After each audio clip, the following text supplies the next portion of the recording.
Hi friends, welcome back to మన chef Saritha channel. ఈరోజు మన ఛానల్లో చాలా టేస్టీగా హెల్తీగా ఉంటుంది ఒక సింపుల్ రెసిపీ చేసుకుందాం. హెల్తీ వీట్ నూడిల్స్ కిడ్స్కి అండ్ పెద్దలకి చాలా నచ్చుతాయి పక్క. అండ్ ఈ రెసిపీ చాలా హెల్తీగా ఉంటుంది, అందరికీ చాలా ఇష్టం. సో లేట్ చేయకుండా ప్రాసెస్ స్టార్ట్ చేసేద్దాం. ఫస్ట్ మనం ఏం చేద్దామంటే గోధుమ పిండి తీసుకొని, నేను ఒక 1/2 kg గోధుమ పిండి తీసుకున్నాను. దాంట్లో కొంచెం సాల్ట్, మీకు ఎంత సాల్ట్ ఉంటుందో, నేను పిల్లల కోసం చేస్తున్నాను కాబట్టి కొంచెమే వేసాను. దాంట్లోనే కొంచెం ఆయిల్ కూడా వేసి మంచిగా కలుపుకోండి. సో ఇప్పుడు ఇదంతా మంచిగా కలిసిన తర్వాత దీంట్లో మనం కొంచెం వాటర్ యాడ్ చేసుకుంటూ చపాతీ చేసుకున్న పిండిలా మనం మిక్స్ చేసి పెట్టుకోవాలన్నమాట.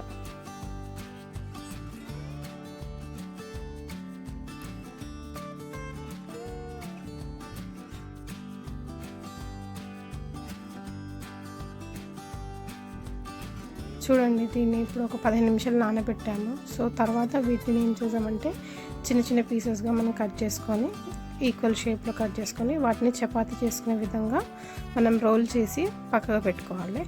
సేమ్ మనం దీన్ని ఇలానే చపాతీ చేసుకున్నట్టు చేసుకుంటే సరిపోతుంది. ఇంకోలాగా కావాలంటే మనం ఏం చేయాలంటే ఇదే పిండిని మనం మురుకులు ఒత్తుకునేది ఉంటుంది కదా, సో దాంట్లో కూడా వేసుకొని మనం ఆ విధంగా కూడా మనం నూడిల్స్ అనేది రెడీ చేయొచ్చు, ఈజీగా ఉంటుంది. సో ఇప్పుడు దీన్ని మనం మంచిగా 2 sides కొంచెం పిండి అప్లై చేసుకుంటూ చపాతీలాగా చేసుకోవాలన్నమాట. సో ఇప్పుడు ఏం చేద్దామంటే ఈలోపు మనం ఒక గిన్నెలో కొన్ని వాటర్ పోసుకొని దాన్ని బాగా మసలు పెట్టాలన్నమాట. సో ఎందుకంటే మనం ఈ చపాతీని బాయిల్ చేస్తాం, ఎందుకంటే నూడిల్స్ డైరెక్ట్గా తింటే ఇది చపాతీ పిండి మంచిగా ఉండదు కాబట్టి, సో అందుకోసం అని చెప్పి దీన్ని మనం బాగా బాయిల్ చేస్తాం అనమాట. ఉడికితే అప్పుడు టేస్ట్ అనేది చాలా బాగుంటుంది. సేమ్ మనకి నూడిల్స్ ఎలా ఉంటుందో సో ఆ విధంగా మనకి రెడీ అవుతుంది అనమాట. సో ఇప్పుడు చూడండి, అట్లీస్ట్ ఒక 2 to 3 minutes ఒక సైడు ఇంకో సైడ్ కూడా టర్న్ చేసుకొని 2 sides మంచిగా బాయిల్ చేయాలన్నమాట. సో బాయిల్ చేసిన తర్వాత దీన్ని ఏం చేయాలంటే ఇప్పుడు మనం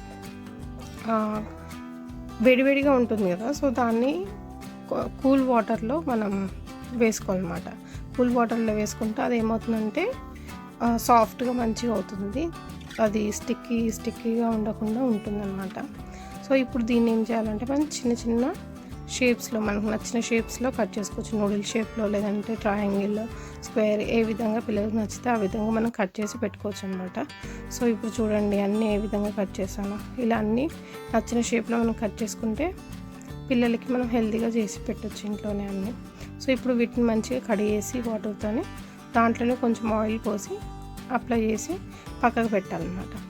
సో ఈలోపు మనం ఏం చేస్తామంటే ఒక ప్యాన్ తీసుకొని దాంట్లో కొంచెం నూనె పోసుకొని, సో మనం కట్ చేసుకున్న వెజ్జెస్ అన్నీ ఉంటాయి కదా, మీకు నచ్చిన veggies, carrot, capsicum, cabbage, onions, ఇంకా మీకు ఏవైతే ఇష్టం ఉంటాయో అవన్నీ వేసుకోవచ్చు. పిల్లలకు నచ్చిన అన్నీ వేసి మనం చేయొచ్చు అన్నమాట. ఫస్ట్ ఆనియన్స్ వేసుకొని అవి కొంచెం ఫ్రై అయిన తర్వాత దీంట్లో మిగతా వెజ్జెస్ కూడా అన్నీ వేసేసి మంచిగా అవన్నీ క్రంచీగా అయ్యేంత వరకు మనం ఫ్రై చేసుకోవాలి.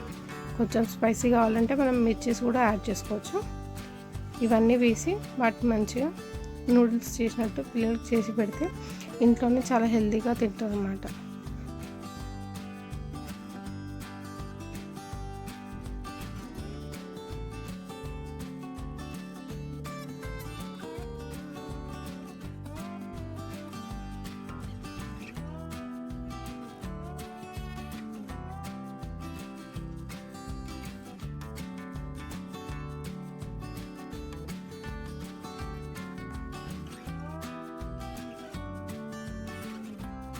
కొంచెం కుక్ అయిన తర్వాత దాంట్లో కొంచెం సాల్ట్, ఎంతైతే మనకు అవసరం ఉంటుందో అంత సాల్ట్ వేసుకొని కొంచెం సేపు ఫ్రై చేయాలి.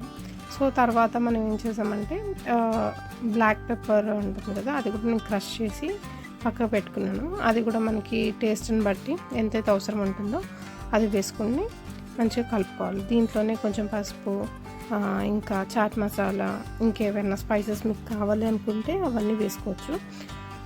ఇవన్నీ వేసి మంచిగా కలుపుకోవాలి. సో దీంట్లోనే 1 spoon vinegar, 1 spoon soya sauce కూడా వేసి కలుపుకోవాలి. దీంట్లో కొంచెం కెచప్, పిల్లల కోసం చేస్తున్నాం కాబట్టి కెచప్ కూడా యాడ్ చేస్తున్నాం. తర్వాత దీంట్లో మనం కట్ చేసి పెట్టుకున్న నూడిల్స్ ఉంటాయి కదా, అవి కూడా అన్నీ వేసేసి మంచిగా సాఫ్ట్గా మెల్లిగా కలుపుకోవాలి. ఒకసారి ఎక్కువ కలిపామంటే అవన్నీ బ్రేక్ అయిపోతాయి. సో చూపించిన విధంగా మెల్లిమెల్లిగా కలుపుకోవాలి. వాటన్నిటికీ మసాలా అంతా మిక్స్ అయ్యేటట్టు మనం చూసుకోవాలన్నమాట.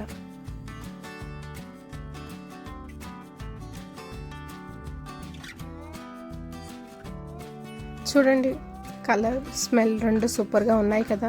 Healthy wheat noodles ready. చిన్నపిల్లలకి లంచ్ బాక్స్లో పెట్టి ఇవ్వచ్చు, లేకపోతే ఈవినింగ్ స్నాక్స్ లాగా కూడా ఎంజాయ్ చేయొచ్చు. సో ఫ్రెండ్స్, ఇలా ట్రై చేయండి, మీ ఇంట్లో అందరికి నచ్చుతుంది పక్కా. సో ఈ రెసిపీ కనుక నచ్చినట్లయితే ప్లీజ్ లైక్ చేయండి, షేర్ చేయండి, నా ఛానల్ సబ్స్క్రైబ్ చేయండి.